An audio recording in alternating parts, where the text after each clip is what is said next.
Today we have got the 7 most baffling things about American grocery stores. This is going to be a very interesting video for me, as I'd like to see what the most baffling things are, but also I'm going to react to what the most kind of ordinary things are, and the most standard things and the normal things in American grocery stores.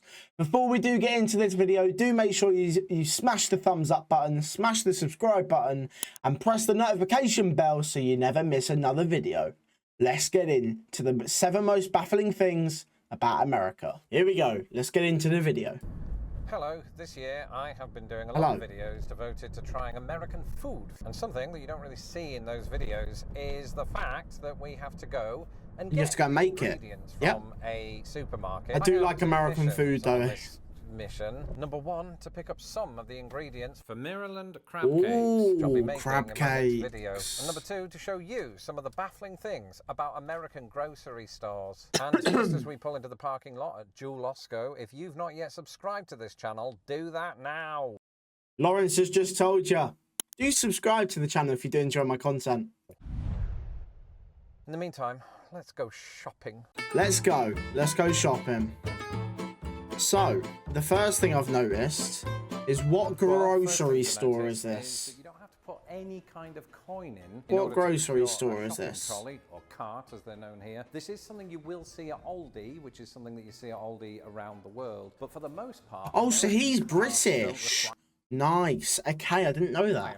In the UK, coin-operated trolleys are a bit more prevalent, with some supermarkets employing them and others not. Back in 2017, these trolleys made the news when many of them were incapable of accepting Britain's new 12-sided Can you get dollar coins in America? pound coin. You know, I was just thinking about something. When we were in Britain, we were walking around one of the superstores out there, and I noticed these stools that I had forgotten about. They used to be in all of the grocery stores in... But is he British?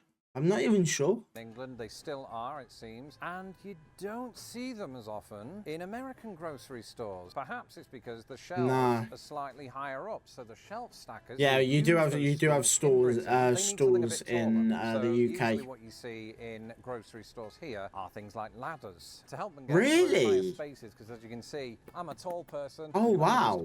I didn't know that. On the subject of size, it won't surprise anyone to learn that American supermarkets are generally bigger than their UK. Is this Target? I'm not sure. Counterparts. I found this to be especially true at Walmart, whose retail spaces are so big they're not even supermarkets. Yeah, Walmart's mental. We reacted to Walmart yesterday. Walmart is mental. Supermarket with a department store, basically a one-stop shop for everything. However, it might surprise some to learn that Britain has its own hypermarkets, with the likes of Tesco Extra, usually found on the outskirts of town. That said, at 70,000 square feet, even these don't stack up to those Walmart supercenters, which average about 100,000 square feet. 100,000 square feet? Wow. That's big for a superstore.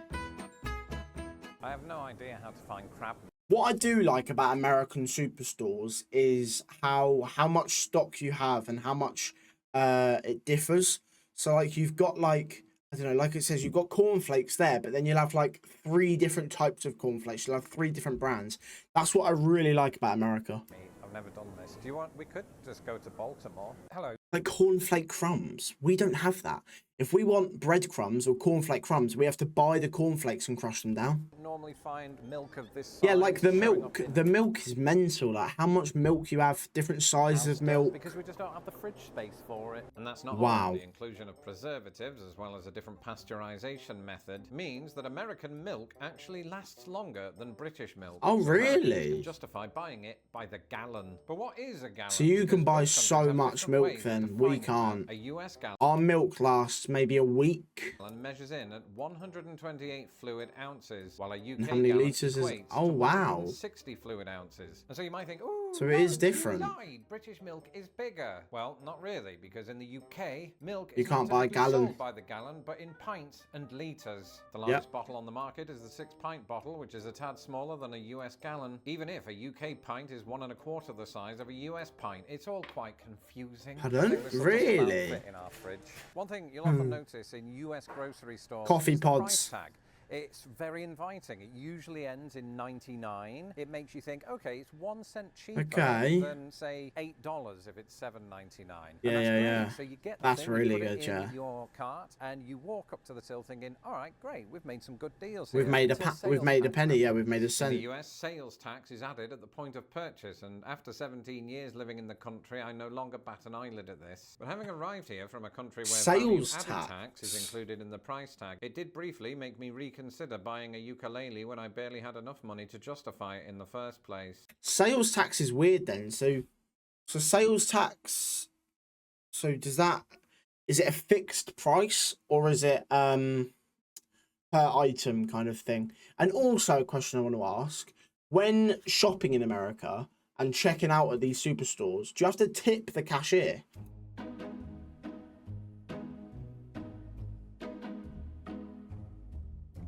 What's this? Refrigerated eggs. This is not something you would see in a British store. No, it's not. Eggs are usually placed on the side, on a shelf somewhere away from refrigeration. And why is that? It all comes down to both countries' attempts at preventing contamination. In the United States, the USDA mandates that eggs must be washed and sanitized before they reach the consumer. Basically, this is to ensure that it's not covered in chicken. The European Union, fair enough. on the other hand, says that Class A eggs must not be washed, which sounds mental, right? Except the EU believes that washing eggs can do more harm than good. And yeah, we don't wash our eggs. When a hen lays an egg, I don't believe she so coats anyway. it in a cuticle in order to protect the egg against contamination once it pops out. Anyway, it's thought that washing eggs can result in the removal of this cuticle, making eggs vulnerable to pathogenic contamination. In America, the USDA requires producers to wash eggs in water with a minimum temperature I didn't know of 90 that. degrees Fahrenheit. They are then rinsed with a special cleaning spray with the intention of eradicating contamination, and So they spray the eggs down.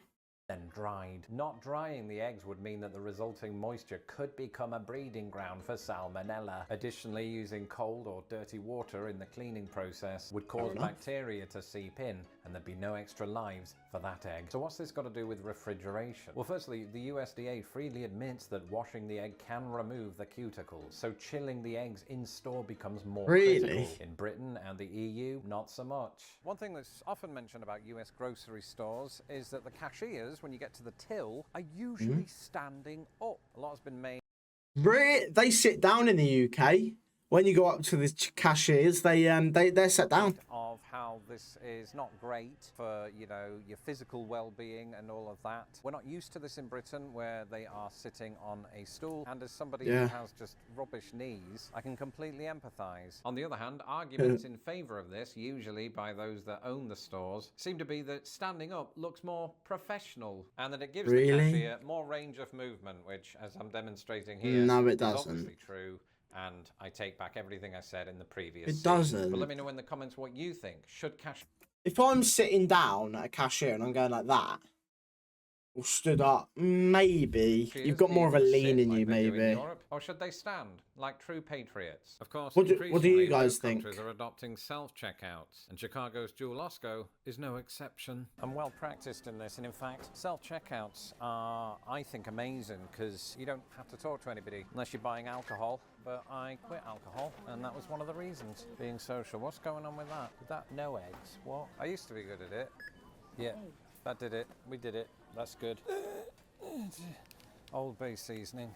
But you do have self-checkouts as well, but you also have checkouts with cashiers. Britain and America being two nations divided by a common language, you can't really talk about grocery stores without talking about some of the terminological differences. A big one. Okay, and what are they? Yes, trolley and cart. Trolley versus shopping cart. And of course, when you come to pay, in Britain, you go to the till. In America, it's the cash register. And one that stood out to me recently as people that don't usually go in-store, but in fact go to the curbside pickup lanes in Britain, which I'm surprised to say. Really? Curbside pickup. It's just there. It's called Click and Collect. If you liked this video, be sure to watch 8 American Habits. Wow, that actually has surprised me, and that actually has taught me a lot.